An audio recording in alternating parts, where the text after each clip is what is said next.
안녕하십니까, 항매 이영철입니다. 행정안전부에 그 데이터를 제공한 환경부의 홍수 위험 지도를 보겠습니다. 앞서 그 KBS 보도됐던 바로 그 지도입니다.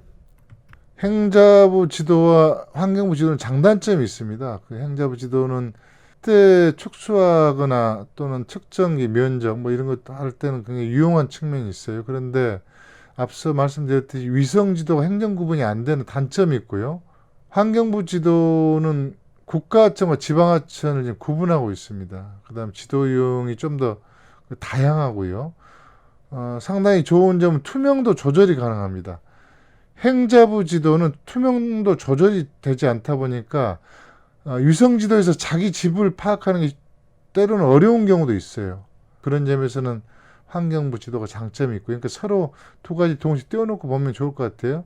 빈도별 저해 있습니다. 그러니까 어느 시기, 어느 구간 뭐 이런 장점이 있고요.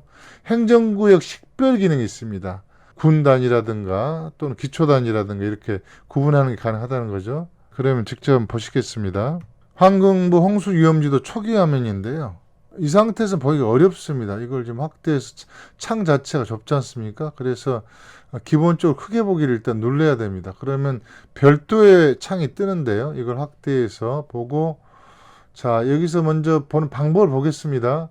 뭐 검색, 지역 검색하는데 의미 없습니다. 생략하고요.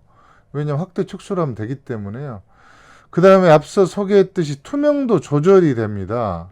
굉장히 유용한데요. 보실까요?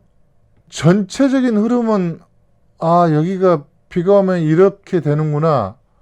행자부 안전지도가 똑같습니다.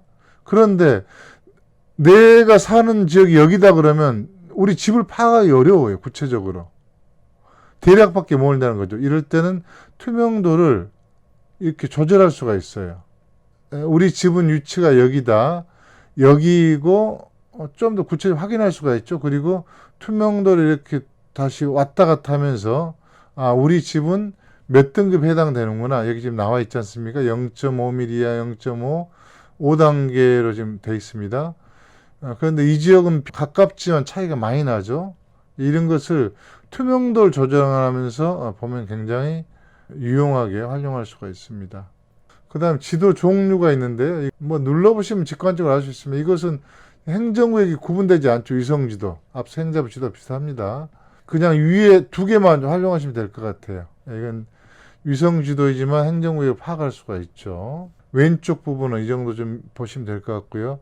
오른쪽에 보시면 빈도별 조회가 있어요. 이것은 홍수지도냐 도심 침수지도냐에 따라서 이게 좀 달라집니다. 100년 빈도죠. 그리고 또 침수전 200년 빈도나 이런 게 있어요. 중요한 것은 여기서는 무조건 가장 큰 구간에 놓고 보는 게 좋습니다. 이유는 간단합니다. 지금의 이상기후 상태에서는 100년 빈도 갖고는 맞지가 않습니다. 최소 200년 빈도. 중국 홍수의 지금 빈도를 보면 500년 빈도를 넘어가고 있거든요.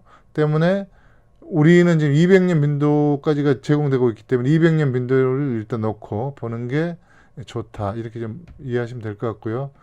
행정구역은 뭐 참조하시면 될 것 같아요. 무슨 내용인지 아시겠죠? 읍면동, 시군구, 시도.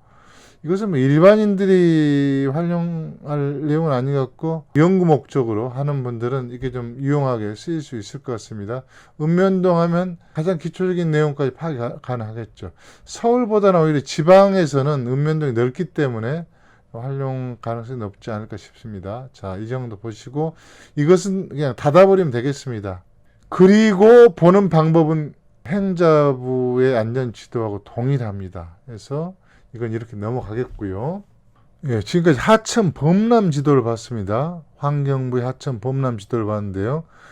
앞서 말씀드렸듯이 이것은 국가하천과 지방하천 이렇게 구분이 됩니다. 이 조사를 할 때는 이렇게 할 필요가 있는데요.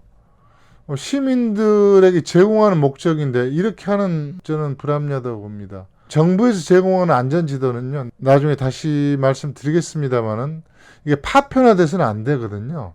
내가 사는 지역에 일어날 수 있는 재난은 동시에 파악을 해야 되는데 다 따로따로 파악해야 돼요. 국가하천 따로, 지방관리하천 따로, 산불 따로, 지진 따로, 뭔가 좀 잘못되어 있지 않습니까? 무슨 어떤 의도를 갖고 이렇게 제작하지 않았기를 바랍니다. 이 목동교 주변을 가지고 한번 비교를 해보겠습니다. 지금 지방하천이죠. 목동교 주변 양평 유수시 생태공원. 이번 국가하천 눌러보겠습니다. 다시 원위치가 돼요. 예, 다시 또 파악을 해야 돼요. 앞서 지방하천과 어떤가요? 다르죠.